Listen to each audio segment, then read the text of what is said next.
This is John here, and I do this Monday message to my coach clients. But this one is actually, I want to go out to the wider audience, right?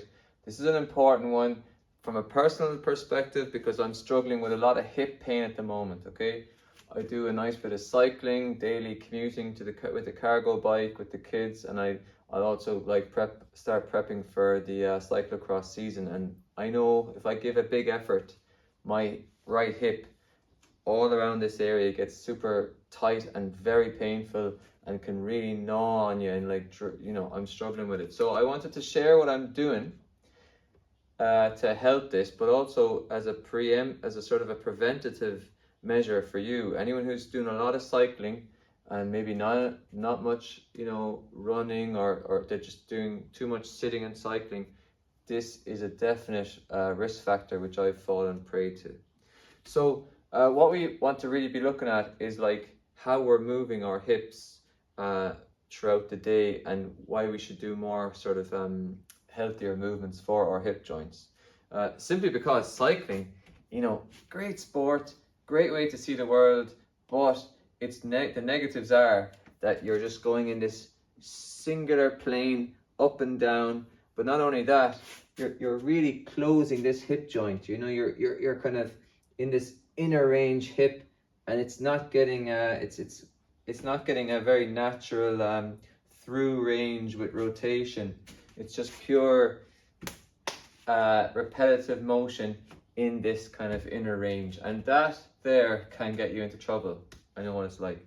When we're cycling, there's obviously a knee and hip movement like this. Okay, so right now, if I bring my knee up, and if there's any element of sort of going inwards, there is actually a discomfort there and verging on pain actually, yeah? So what that tells me is that the pathway into this hip flexion, it's much kinder on my hip if I can, avoid this sort of inward motion of the knee, okay? So there's a word for that, and it's called internal rotation of the hip, and then this is external rotation of the hip.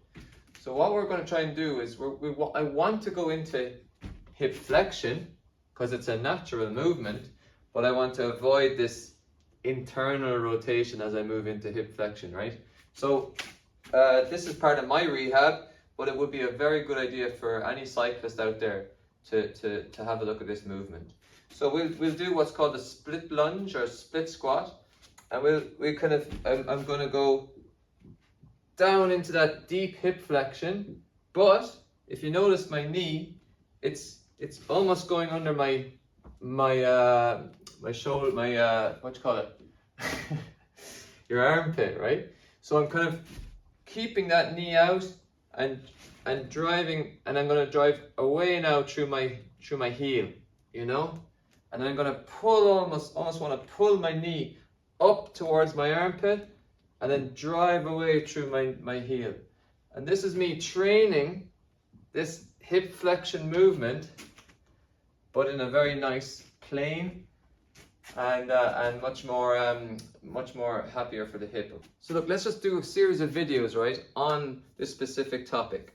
So over the next good number of weeks, I want to share with you essential movements for your hip that as a cyclist you want to be doing to prevent this type of injury from occurring. Okay, I'll be doing them anyway, but I just want to share with you guys so that you can sort of join me, and let's keep cycling, let's keep ourselves cycling, but let's just keep our hips happy while we're doing that. Okay, so stay tuned. We're going to be dancing, we're going to be grooving, we're going to have some fun while we're at it. All right, ciao for now.